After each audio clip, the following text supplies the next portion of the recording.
แล้วก็ม้อยไปม้อยมากูเป็นแม่เนาะบตีแล้วตั้งใจยังบ่ได้เนาะเราตั้งใจบ่ได้ผู้เป็นแม่ตั้งใจยังบ่ได้เลยที่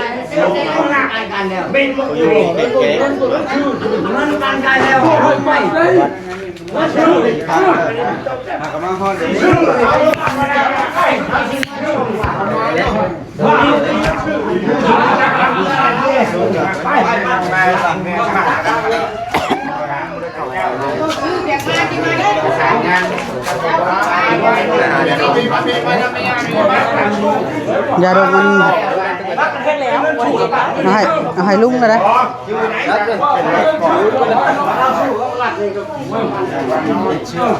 ได้รอดอยู่ป่ะรอดอยู่ดิ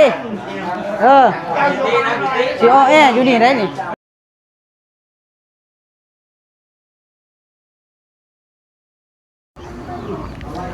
สวัสดีพี่น้องเนาะเป็นคลิปที่2ที่บริไทยเนาะหลังจากที่ร้านคอยได้จากไปแล้วเด้อพี่น้องเนาะจากในบริก็ต้องขอบคุณทุกคนที่ติดตามรับชมเนาะแล้วก็ให้กำลังใจบริตลอดมามีแต่ว่าทางบริก็ได้ทีมงานเพิ่นกับมาให้กำลังใจแหละพี่น้องแล้วเขาจะไปเบิ่งอันช่างเวียงกับอันนั่นก่อนพี่น้องเนาะเขากำลังเปิดคลิปขึ้นมาขอสั้นๆภายในงานนั่นแหละไปดิชุดแล้วพยายามชุดแล้วเนาะบ่แล้วนะครับบ่บ่แล้วครับยาแล้วยาเลยสบายดีเด้ออ้ายเด้อสบายดีสบายดีงอนรถนะเขามากไก่อันนั้นดูมันก่อนนี่แสดงความเสียใจน้ำมันไหลด้วยไอ้ก็จะยังชุดชื่ออันนั้นแล้วแม่แล้วแหละ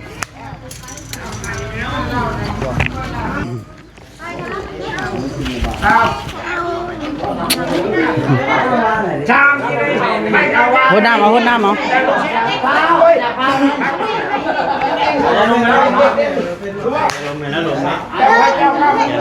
เฮ้ยอย่าดมมันของเจ้าดิ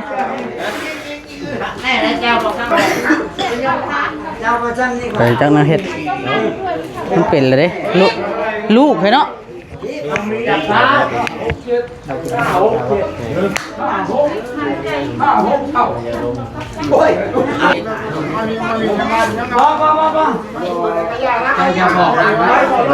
ใจดีใจน้ำไม่ลายเราเมื่อคืนนี่เราก็เมื่อยแล้วก็ม้อยไปม้อยมากูเป็นแม่เนาะบตีแล้วตั้งใจยังบ่ได้เนาะเราตั้งใจบ่ได้ผู้เป็นแม่ตั้งใจยังบ่ได้เลยที่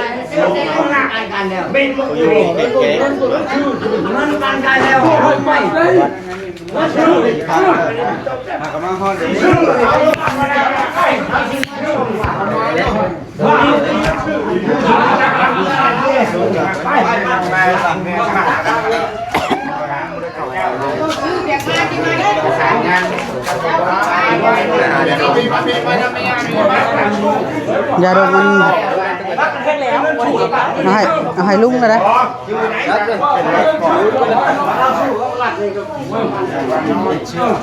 ได้รอดอยู่ป่ะรอดอยู่ดิชิโออยู่นี่ได้นี่เนาะมึงแน่ขนาดนี้นอนนี่กันนี่มือจ่องบีบมือป้าด้วยมือจ่อง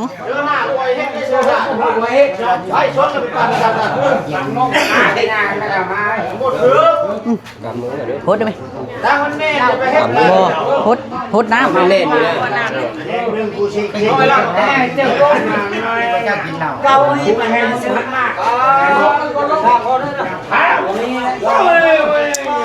เมื่อคืนนี่เราก็ม้อยไปม้อยมานี่แหละเนาะมีแต่เข้มแข็งนะเข้มแข็งได้ดู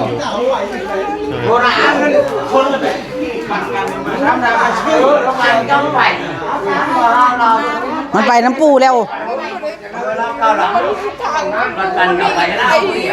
มันไปน้ำปูเรียบร้อยเอาแล้วลูกชายก็ได้เจ้าจะไปบ่หน่อป้าไว้มีดป้าไหม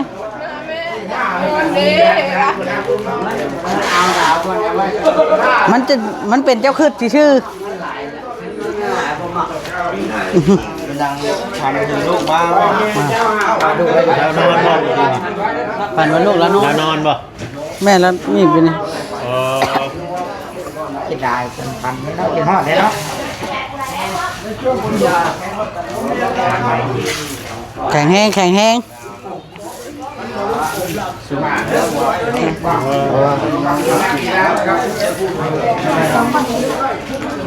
น้อยไปน้อยมาอยู่นี่ละ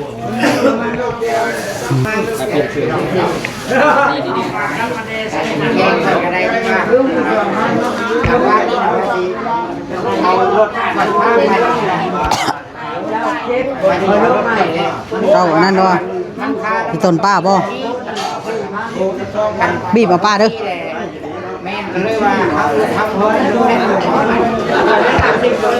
ขาจะอยู่ให้ตัวนี้ไปป่ะ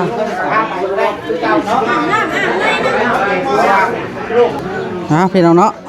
เนี่ยไอ้ตุชิดกับเป่าเวียงไซแล้วก็โทรติดตามตั้งแต่เมื่อวานนี้ติดตามตลอด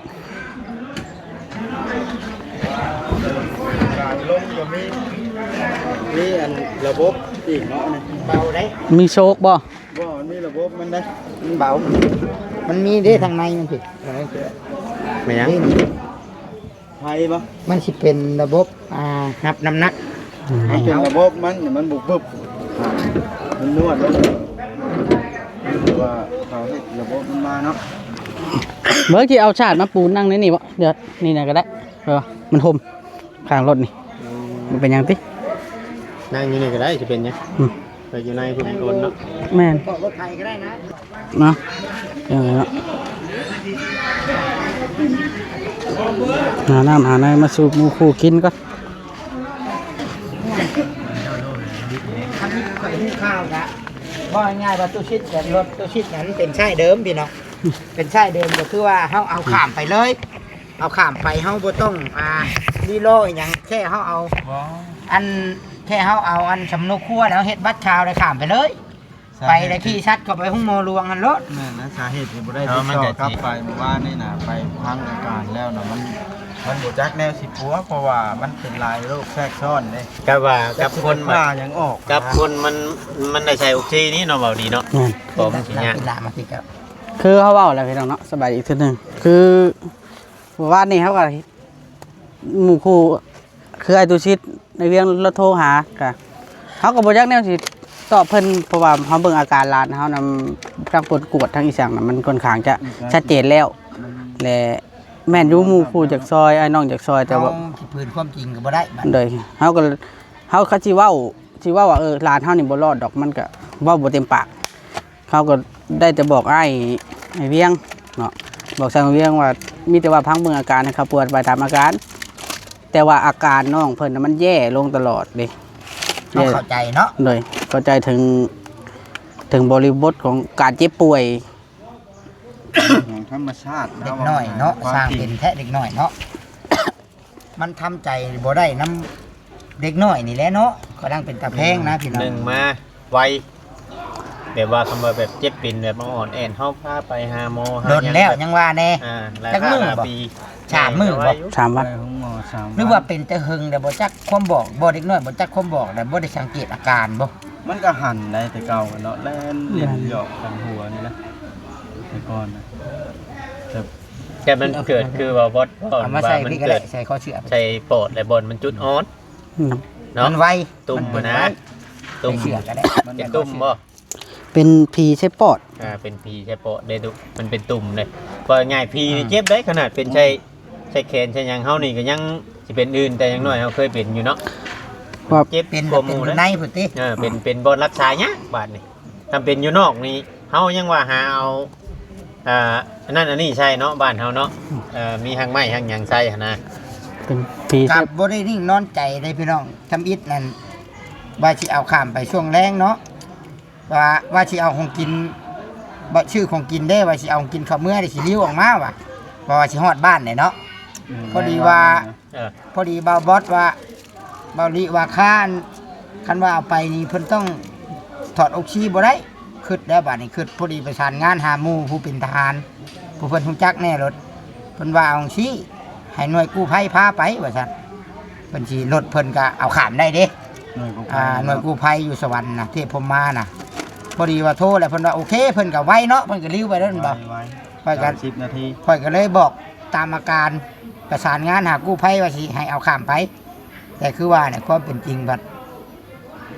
มันต้องเขาต้องยอมรับให้ได้เนาะเลยมันเป็นเลย ว่าเขาไปต่อบ่ได้เนาะไปต่อบ่ได้เพราะว่าเมื่อคืนนี่แนวใดกับมันฮู้อยู่แก่ใจอยู่แล้วมาจึงอยู่ห้องหมอเวียดอีกบ่เมื่อคืนว่าสิบ่ได้จึงบ่ว่าสิมาจึงย้อนว่าอยากยื้อไว้นะอยากยื้อไว้อยากให้มันแจ้งเด้คืนว่าสิมาใส่ออกซิอยู่หันว่าสิเอาอันนั้นว่าสิตื่นมาแล้วจังสิพากันมานะว่าสิยื้อชีวิตน้องมันไว้แต่ว่า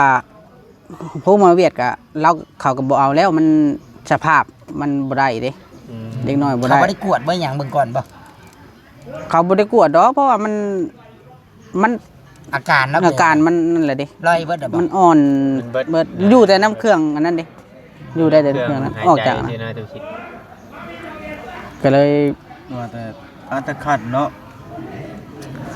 มาเฮือนก็บ่ได้โดนเนาะมาเฮือนบ่ได้โดนแล้วก็ใช้เครื่องช่วยหายใจอยู่แล้วก็ไปเลยคาเครื่องเลยนะจักโมงมานี่เฮาบ่ได้ถอดได้ยังบ่ได้ถอดประมาณจักโมงมันเที่ยงคืนบ่แม่นสิประมาณนั่นแหละ 4-5 ทุ่มแหละ 4 ทุ่ม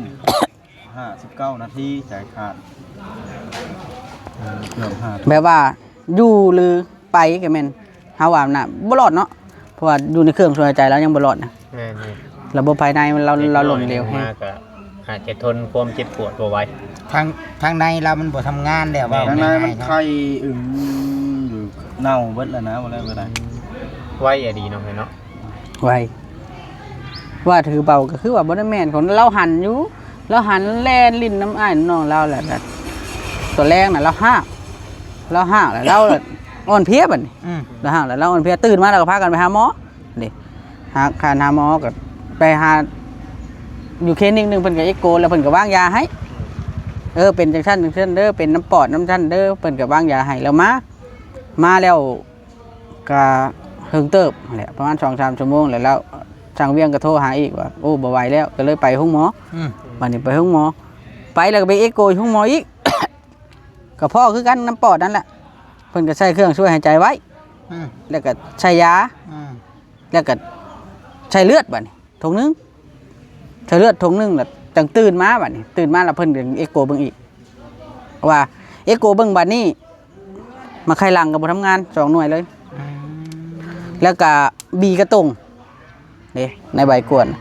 ก็เลยชุดกำคืดก็เลยชุดกำคืดเนาะชุดกำคืดก็เลยคันมาไข้หลังบ่ทำงานนี่น้ำท่วมเด้ปอดเด้เลยน้ำท่วมมาแล้วมันจะไข่ท้องเนาะมาไข้หลังบ่ทำงานบ่ทำงานเบิด2เบื้องเลยมาไข้หลังก็คือไตนั่นแหละ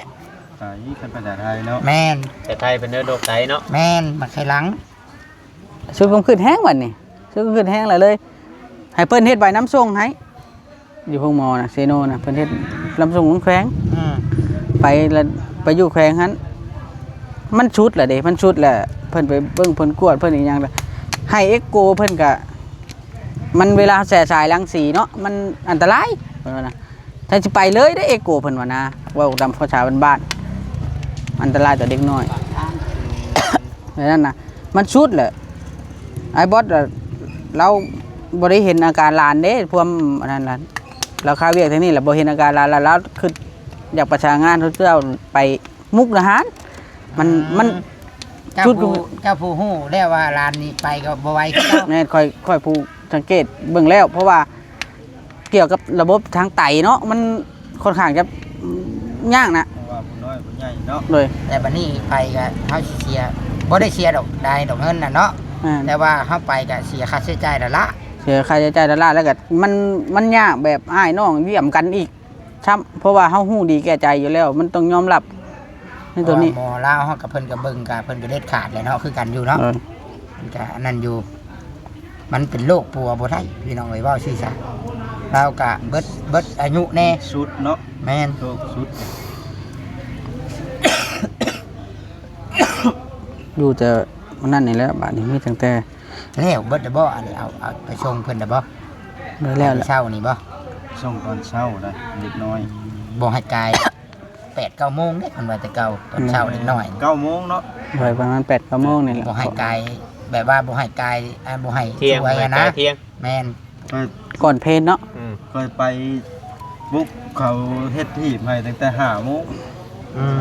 เฮ็ดหีบเฮ็ดอัน กล่อง กล่องใส่เด็กน้อยอย่างนี้เพราะว่ามันบ่มีขายไว้เด้กล่องเด็กน้อย เรา เนาะ ต้องเฮ็ดไหมเนาะ เพราะว่ามันบ่แม่นว่าสิเกิดเสียแบบนี้เนาะบ่ง่ายๆเด็กน้อย มีแต่ส่วนหลายกับผู้ใหญ่ผู้เฒ่าเสียแบบเฒ่าแล้วเอานะประเทศไว้แต่ของผู้ใหญ่พี่น้อง กำเท่าแล้วยังว่าสองมือสามมือเขาก็เอาไว้ได้เนาะ เลย เด็กน้อยมันบนบุคือกัน เด็กน้อยนี่ปกติเขาสิบ่ใส่นะเนาะ แม่พอไปเลย แห้งห่อใส่ศาสตร์แหละข้าวตะกี้ห่อใส่ศาสตร์นี่แหละศาสตร์อันนี้แหละนี่กับอันผ้าห่ม ชีวิต ปกตินี่สมมุติว่าคำพื้นนั่นน่ะประมาณ10 ปีนะบ้านเฮาน่ะเพิ่นจะเอาไว้เป็นมือสองมือได้ 10 ปีป่ะ นี่ อันนี้มันแนวมันเนาะ อันนี้มันยังน้อยจักปีก็อันนี้บ่ดิ 2 ปีครบ 2 ปี 6 เดือน คนกำลังปากนะ เรียนเว้าเนาะพอดีหมู่จะจื้อนี่นะพอดีพ่อแม่ลืมยากนี่ อ่า มันเฮียนเว้านี่พอดีมาแต่จังใดก็แล่นหอมนี่นะ ลาย นี่แหละมันคนเฮาบ่แม่นสิคิดว่าพ่อแม่สิตายป้าลูกอย่างเดียวได้เนาะ แม่น ลูกตายป้าพ่อแม่ก็ได้แล้วนะเฮาทุกคำคืนมันเกิดมันเป็นแล้วเด้จะเกิดอะไรแล้ว จากความสิว่าเนาะ ถ้าอยู่สั่งเวียงเราก็เข้มแข็งนั่นแหละเรา แต่ว่าเมียเราแล้วบ่เข้มแข็งปานใดเนาะ แม่น ผู้หญิงเด้เขาเจ้า คือว่าแน่เลยมันแบบ เขาไปอยู่กับเนาะ เพิ่งเติบได้ปะเพื่อสิทำใจนะมันบ่แม่นว่าบ่ตีไผดอกตัวนี้ อืม นั่นเนาะบ่บ่เนาะ ความผูกพันนี่ แม่นคนเป็นพ่อเป็นแม่เด้มันอันนั้นครับแต่ว่าแนวมันเอาคืนบ่ได้ ในยอมรับแล้วเนาะอันนี้แหละสิ่งที่ความเป็นจริงบ่อยากยอมรับคนเนาะ แม่น ส่วนหลาย แต่ก็ดีเลี้ยงบ่ได้อีก ได้เนาะเกิดแก่เจ็บตาย เด็กน้อยนี่เขาเจ้าสิบ่อันแจกได้เนาะบ่ได้มีการแจกกันอย่างไรนี่ บ่ เนาะ บ่ มีแต่เฮาเฮ็ดอันนั้นน่ะซื่อ อ่า มีแต่ลงใส่บาตรเฮ็ดบุญให้ อ่า ลงจะบาดเฮ็ดนั่นสังฆทานมานะเพิ่นเอิ้นนั่นสังฆทานบ่ครบสังฆทานนั่นเด้ เขาเบาอุลิเด้อไอ้พี่ บ้านเฮานะเขาเฮ็ดอันนั้น แสดงความจริงใจนำกันใส่พิมพ์ชงนะ แบบว่าเด็กน้อยนี่เพิ่นบ่แจกเพิ่นว่าตามผู้เฒ่าเพิ่นว่าแจกละมันสินำผู้ใหญ่น่ะมาเอากองบุญน่ะได้ยินผู้เฒ่าพายดอกแล้วเราผู้เป็นประสบการณ์นะ เพิ่นเคยบวชเนาะ อืม บ่ครับมันตามเฮาเห็นเขาเฮ็ดน้ำบ้านมันสมมุติเด็กน้อยนะเขาสิเฮ็ดผู้สังฆทานมาต้นมาหยังนะ เฮ็ดลงวัดไหน สองวันชินซื่อนะตุ ใช่บาทวันชินชื่อเนาะ เฮ็ดแบบกองบุญตั้งกองบุญน่ะบ่ได้ มัน 10 ปีนะบ่ง่ายๆ10 ปีขึ้นไปซ้ำที่ว่าเพิ่นเคยเอาโขนไว้เฮือนนั่นแหละ มันอัน2 ปีมันก็ยังน้อยแล้วแต่กี้เพิ่นพายไปโลดคันสมัยแต่โบราณเนาะ แม่น อันนี้ยังว่าโขกแขกคนญาติพี่น้องมาเต็มเพื่อนคือกันกับคุณยัง คือกันวันมีอ้ายมีน้องนี่แหละดีใจแล้วจำนี้ก็ได้หมู่คู่เอาใจใส่นะเอานะ บ่คิดว่าคือเมื่อวานนี่ตอนที่อ๋อ วุ่นๆนะเบ้า บอสโทรหาบัดคิดว่าอันโพดอกสองอกชี้ได้เพื่อนเฮ้ยตอนนั้น ที่แรกนะ ก็อาการคล่องตัวเนาะ ว่ายังสิซื้อสารมานี่ยังสิซื้อสารเอาไปอยู่ได้นี่ค่อยนะ อืม ทีแรกก็ยื้อว่าสิเอาชีวิตคนน้อยนะไว้ให้มันฮอดมานี้เพราะว่าตอนอยู่ห้องหมอทำอิฐน่ะมันปลดลงมาอุ้มลิ้นทั่วเดินนะมันหันนะ นั่นแหละข่อยเห็นว่าเจ้าว่าหันนั่นแหละจังหวะ อืม จะว่ามันหันแล้วก็ข่อยสิว่าเอาไปเลยรถเป็นหยังเฮ้ยมันอันนั้นแล้วว่ะ อยากบ่อยากข่อยอยากลุยได้ว่านี่ว่า เพราะว่าข่อยเห็นมันก็บ่แม่นว่าหมออยู่ไสอยู่ลาวเฮาบ่เก่งแต่ว่ามันเว้าเรื่องแบบหัวเฮาก็ไปให้มันชุดนะ เครื่องมือท่านสมัยแน่ได้การรักษาบางเทื่อแต่ละโรคมันบ่คือกัน บ่คือ เนาะ กัน คือหมอลาวเฮานี่ รักษาโรคไข้เลือดออกนี่เก่งได้เก่งไข้เลือดออกไข้เลือดเหนียวนี่สมัยตอนไข้เลือดออกอันระบาดนี่หมอลาวนี่หมอไทยก็ยอมรับว่าเก่งรักษาเก่งเกี่ยวกับโรคตัวนี้แต่ว่าแต่ละบอนคือว่าเนี่ยมันถนัดต่างกัน ความเชี่ยวชาญเนาะ แม่น ประสบการณ์เนาะประสบการณ์บ่คือกันรักษาคนละแบบก็มีแบบเดียวกับหมอเป้าและเฮียนมาคนละมุนได้ซะ ก็ได้วัดข่อยก็ดีใจได้ทำอินติดต่ออันกู้ภัยได้กู้ภัยกับว่าสิไปเอาผ้าไปรถมาได้ยินข่าวว่าโทรมาอีกว่า ไปบ่ได้แล้วไป บาวอดว่าเพิ่นกับโบกล้าพาไปว่าทางน่ะบ่ฮับแล้วเอาเลย ก็ บ่ให้เฮาไว้ว่าคิดไปแล้วบ่เวียงค่ะเฮาบ่มีเส้นมีสายเมียงบ่เคยว่าบ่นะว่าบ่เกี่ยวนะว่าพระเจ้าก็ว่าพอดีมาอีกว่าฮอดจุมเจ้าว่าฮอดห้องหมอเวียดก็ว่าบ่ฮับข่อยก็เลยโอเคแล้วข่อยก็เลยคิดว่า ผู้สถานการณ์แล้วเนาะ บ่แม่นจะเป็นแสดงว่าเพิ่นเอาบ่ได้ เพิ่นฮู้อาการหลานน้อยแล้ว บ่แม่นว่าหมอแพทย์หมอทางใดบ่เก่งเนาะพี่น้อง แม่น มันเกี่ยวกับอันความชุดความคืดของญาติพี่น้องตัวนี้นะมันบ่จักในเหตุแล้วมันดิ้นหลายมันแบบว่ามันบ่จักในสิปัวเด้ อยากเอาโต๊ะอยู่นี่อย่าบ่ดีขึ้นแต่อย่าเอาไปทางใหม่อีก แม่นว่านั่นได้พี่น้องเอ้ย แต่ดีมันชุดเนาะ แต่ที่จริงมันชุดแล้วเพิ่นเฮ็ดเต็มที่ทุกบอนแหละเฮาชมเชยเบิดทั้งแพทย์หมอทั้งทุกคะแนนการเนาะว่าเฮาชมเชยทั้งกู้ภัยเพิ่นพร้อมกู้ภัยก็3คนเด็กน้อยๆนึงใด ผู้หญิงนั่นบ่ โดย อืม มาส่งจนฮอดเฮือนอีหลีกะเจ้านะ หักโทรศัพท์ข่อยน่ะผู้ชายเด้ แม่นบ่ สิแม่นหัวหน้าเพิ่น อยู่เพื่อน มีโอกาสสิไปอุดหนุนเพิ่นอยู่ ไปเลี้ยงไปมอบเงินก็ได้คำเฮาอยากทำบุญก็คือมอบเงินให้ใส่น้ำมันรถอหย่างเวลาเกิดเหตุและเพิ่นออกเวียกเด้เฮาก็ได้บุญนำสมมุติว่าเกิดเหตุรถชวนลายกับรถเจือกรถตำมาแหละในเมืองรถเจือกรถตำเกิดอุบัติเหตุแม่นไปให้ท่วงทันเวลาเกิดเหตุเพิ่นว่าฉุกเฉินต้องไปแต่เพิ่นก็ไปเฮาก็ได้บุญได้พี่น้องเฮาช่วยชีวิตคนได้อันนั้นก็ช่วยท่านกับท่านช่วยบ่ท่านก็เรียบร้อยได้อุบัติเหตุนี่ก็ แล้วไปทิ่มคือกันเนาะ แม่นมันว่าเรื่องแบบเลือดออกบ่หรือว่าแบบอหยังฮักนั่นซั่นสิอุบัติเหตุเฮาก็ได้บุญคือกันเฮาไปช่วยซั่นก็ได้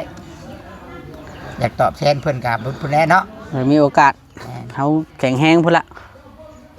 แต่ว่าเห็นแม่แล้วเลยเป็นใจตนเนาะผู้แม่นี่ทำใจแบบ ทำใจยากเฮง บ่ได้เนาะว่าง่ายว่าทำใจบ่ได้แล้วตอนนี้ ได้เป่าน้ำเป่าในเอาเนาะ ต้องใกล้ชิดต้องให้กำลังใจแล้วต้องมีผู้อยู่น้ำลาวตลอดเวลา เราฝันเรางีบไปเมื่อกี้นี้ แล้ว นะ นอนบ่ เรางีบไปแล้วรับเสื้อไปแล้วฝันว่าลูกเรานะมานอนข้างๆเรานะ เอาเลย เราว่าทีละว่านี่นะแต่ว่ามันไม่ได้ไปใช้ลูกเรานะเราว่านะในเมื่อมันเราความคิดฮอดเหตุให้จิตปรุงแต่งขึ้นมาเนาะบุตรีแล้วได้ตัวนี้ก็ได้ เอาคิดอย่างไรแล้วมันจะ คิด นอนไปแล้วเขากับพัน บ่ง่ายว่า คืออันช่วงชาวใบเล็กๆหั้นนะ เลย เนาะ เหนื่ เห็ อน ย อยู่แล้วว่า FC ก็คือสิฮู้เนาะมันเราอันลูกเราเชียร์ใหม่ เออ ๆนั่นว่าเราคนแบบชั้นนะฮะ แบบว่าเรามันเลยจุดแบบว่ามันบ่มีคนแบบเบิ่งแย่งคนให้กำลังใจบ่มีแหละเด้แล้วเราเลยเป็นบ้าไปเลยในช่วงนั้นนะ ส ลูก บายนะบ่ โดย แล้วจังแบบลือไปเลยนะทิ โดยอันนี้ก็ยังใคร เหงาแท้หน่อยเนาะว่าในเบิดมื้อ หลายมื้อ ไปได้ดูเว้ยจำเป็น ไป แบบ เข้าลานบัดดิ้นว่าง่ายดิ้นตายอยู่ซะมันบ่ได้เฮ็ดดิ้นไปดิ้น มันมั่งเขาเอิ้นว่าพี่น้องเอิ้นว่ามั่งขันทั้งหามั่งขันทั้งหานี่คือเตรียมแล้ว เตรียมสิไปแล้ว คือความหมายว่าผู้เฒ่าผู้โอ้เพิ่นว่ามั่งขันทั้งหามั่งขันหาแหละคนเฮาน่ะก่อนสิไปนะแบบนั้นทุกคน แต่จริงมันเจ็บแฮงมันอดบ่ได้ แม่น เนาะ มันลูกขล้นก็คือว่าใกล้แล้ว ผู้เฒ่านี่โว้ยลุงข่อยน่ะกองก้นมันเด้ตอนช่วงเพิ่นสิไปนี่แบบกับเวลาเผาอย่าให้เผาผู้เดียวเพิ่นบอกเอาเผาคนสิไป คนเจ็บคนโซน่ะบ่ให้เผาผู้เดียว ให้อยู่น้ำกัน2-3คน เพราะว่าช่วงเวลาเขาสิเบิดน่ะเขาสิหลอกเด้ ผีหลอกบ่ เขาสิเป็นผี สร้างว่าสบาย เขาสิหลอก อันนี้แม่ข่อยเล่าสู่พัง หลอกไปได้หลอกไปได้ไอ้สิ พ่อของปู่ย่าของพ่อนะเอ้าลูกสาวแล้วผัดผู้เดียวเผาอะไรไปนำคนก่อนเด้อว่ะเอื้อยน่ะไปนำได้ให้ลูกสาวหลานน่ะเผาลูกสาวหลานน่ะจนเลอะลิ้นเราลากออกมาจนลิ้นคนสิยาวว่าใช่วะจนชุดพื้นไม่เลียยังลากออกนะลูกสาวเราเลอไปวะ แต่ว่าเห็นน้ำภาพเนาะ เอาเฮ็ดหลอกอย่างเนี้ยหลอกอันผู้คันอยู่ผู้เดียวเนี้ยต้องให้อยู่ผู้เดียวคันเผาคนแบบสิเบิดคนโชว์น่ะเพิ่นสิไปเด้เพิ่นกายเบิ่นบ่แม่นคนแล้วเพิ่นต้องให้อยู่นำกันให้จิตแข็ง แนวตาบ่เห็นก็มีได้พี่น้องท่านเฮาสิมีบ่การเกิดการจากไปการเกิดการตายอันก็ต้องมีมันยังก็มีเบิดเพียงแต่ว่าเฮาบ่เห็นแน่แต่ว่าตอนเฮาเป็นคนเฮาทำดีไว้ดีกว่าฮักแพงกันพี่น้องเอ้ยเนาะช่วยเหลือกันให้กำลังใจกัน มื้อนั้นนวดนะยาวหมดเลย นี่ก็ตัว หาชูแสดงว่าบ่ได้นอนพี่น้องคำบ่ได้นอนในหนวดนี่มันสิยาวไว้อีหลี แสดงว่าเจ้าบ่ได้นอนเลยเนาะเด้ ค่อย อันนี้กับจุมเฮากับครอบครัวจุมเฮากันยังมีบุญอันนั้นอยู่ว่าสิจะจังเอื้อยจุลี่กับแม่กงวลีเพิ่นบ่ทิ่มเฮา นี่ เพิ่นช่วยมา12ล้าน อันนี้เนาะ แล้วก็อยู่ห้องหมอนะเพิ่นก็ช่วย4ล้าน อืม ตอนอยู่ห้องหมอนะเพราะว่าเพิ่นแนวใดเพิ่นก็บ่ทิ่มบ่ป้าเพิ่นให้กำลังใจมาตลอด เงินความดี ย้อนความแบบว่าเฮาเฮ็ดหักแพงแล้วก็ความซื่อสัตย์ เพิ่นสนับสนุนให้เฮาทำความดีหั่น เลยก็คือเพิ่นบ่ทิ่มบ่ป้าทั้งที่สั่งเวียงแล้วก็เป็นน้ำเป็นอ้ายเฮา ทั้งที่บ่ได้แม่นญาติพี่น้องกันได้เนาะกับเพิ่นเนาะกับแม่กงมะลีกับ เลย เอ้ยจุรีเนาะ เขาก็ดีใจตัวนั้นที่ว่าเพิ่นแนวใดเพิ่นก็หักแพงเขา เบิ่งเนาะ ค่าใช้จ่ายก็คือ เบิดหลายบ่ ก็ ไล่ๆตั้งแต่มื้อแรกคิดว่าราวๆประมาณ ตั้งแต่มือไปห้องหมอบ่ประมาณชาวปลายเท่านั้น ชาวไปฮอด ชาวไปลาด เลยชาวปลายเกือบ30 พุ่ พุ่ น นละ อยู่ห้องหมอนี่เนาะตั้งแต่ดอยเก่าเนาะ 30ล้านครับ แต่ดอยเก่าลงไปห้องหมอใหญ่อีก 3-4 หมื่น 4-5 หมื่นพุ่นละ 50,000พี่น้องเอ้ย56 30 50,000ไล่ว่า50,000 มันค่าใช้จ่ายสองหันแซกนี่เนาะ ว่าอีช้างมันก็ต้องเบิดอยู่แล้วล่ะเงินน่ะ ทำได้เป็นเนาะ ใช่บ่มีมันหักหามีเนาะมัน เจ้าก็จนบ่ได้ไปทางใดเนาะ ยังบ่ได้ไปทางไหนเลย จำเป็นแน่เฮ้ยพี่น้องอันน่ะคนอื่นเฮาก็ยังซอยคือเฮาไปถ่ายคลิปเฮาซอยเพิ่นอันนี้ครอบครัวเฮาได้อัน เมื่อวานนี่นะขอญาตเวลาไป ตอนเช้า แม่นญาติเวลาไปเบิ่งเครื่องยันเครื่องบ่ครบแล้วสิบอกให้เวียดน่ะไปส่งอีกนะก่อนสิไป ยังบ่ครบ บ่ครบเจ้าบ่ได้ชื่อลวด ด้วยกับโทร กับทอ ทอบ่ กับตะปูแวะให้แต่ตะปูน่ะบึดเรือตอกอัน กระตุก ตอกกระทุก มันหลายอันไผสิคิดครบแท้เนาะ แม่น มันล้วนสมองล้วนแน่น่ะ ๆกับเฮาถึกช่วงเฮาบุญแน่เด้ ข้าว ช่วงเฮาบุญเฮาพาวเด้ที่ภายได้ ถัก ตัว ผ้า นี้ กันอาบน้ำอาบในอยู่ติ โอ้ยข่อยเรียบร้อยเด้อข่อยอาบ อาบน้ำกินข้าวได้เฮ้ยว่า อาบแล้วขอกินนี่ ร่างกายเฮามันจังไปได้กับสถานการณ์ที่ว่ามันเกิดขึ้นพี่น้อง แม่น อันนั้นได้ทุกคน จ้อย เลย เข้าไปกับปักแล้วหั่นน่ะ พี่น้องเอ้ย จนเลิศเฮาคืนนี่น่ะจนจะคือคนเมาเหล้าเนี่ยเฮาว่าเมาเหล้าบ่คือบ่ได้กินนะเฮาล่ะ จะชะดึงชะดิง สลืมสลือเลยเฮาว่าเมาก็เป็น อยู่ว่าลานก็แต่ว่าให้ข่อยมันเพิ่นอยู่น้ำกันได้อยู่น้ำกันเป็นครอบครัวเดียวได้ถึงที่แยกไปแล้วตื่นมาค่ะมาได้กินข้าวน้ำกันนี่นะก็มันสิผูกพันกันอีก คือว่าชื่อขนมมานี่ อ่า คันลูกตัวเองแล้วก็ชื่อปันลานพร้อมไปนี่นะต้องให้ได้คู่กันยังได้เอามาให้อีหยังก็ตาม คันว่านานๆที่ไปหากันอีกแบบนึงเนาะอันนี้ว่าตื่นมาค่ะมาอยู่น้ำกันนะ ครั้งแรกพี่น้องเอ้ยเนาะครั้งแรกที่ว่ามาหาทีมเรียนทีมงาน เข้าบ้านนี่ก็ครั้งแรกวันนี้ก็ แม่นก็บ่คิดว่าสิมาด้วยเหตุการณ์แบบนี้จังใดก็ขอแสดงความเสียใจ ขอบใจเด้อจัง อย่าง อาชีพ ซึ้งก็ดี เลย เนาะแสดงความเสียใจก็ขอให้หลานน้อยถ้าว่าวิญญาณเพิ่นพังอยู่ก็ขอให้เพิ่นไปสู่สุคติไปสู่ภพภูมิที่ดีเนาะถือว่าเกิดชาติหน้าชั้นใดก็มีแต่ถืออายุมาให้หลาย บ้านนี้ ถือว่าหน่อยโพดนี่เนาะ ขึ้นชาวบ้านชั้นผ้าผู้นแหละ มาหน่อยโพด ทั้งพวกลุงพวกน้าบ่าวกันอยากช่วยชุดความสามารถอยู่ มาชุดแหละเนาะ แม่น เดี๋ยวจบคลิปเล็กเนาะ อ่ะ ไปก่อนพี่น้องเนาะ โอเคสบายดีสุขสุขคนโอเคพี่น้องเนาะอะไรก็ได้เมื่อกี้อยู่กับป้าแล้วแพงป้าได้ไหมน้องเด็กไปน้ำปูแล้วว่ะสิเราเฮงสบายเด้น้องเด็กเฮงสบายก็หมู่บ้านเนี่ย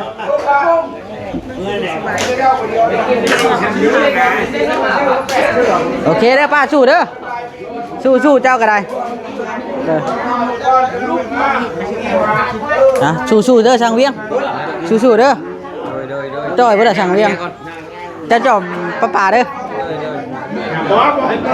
ยันเราขึ้นฮอดแล้ววุ่นวายขนา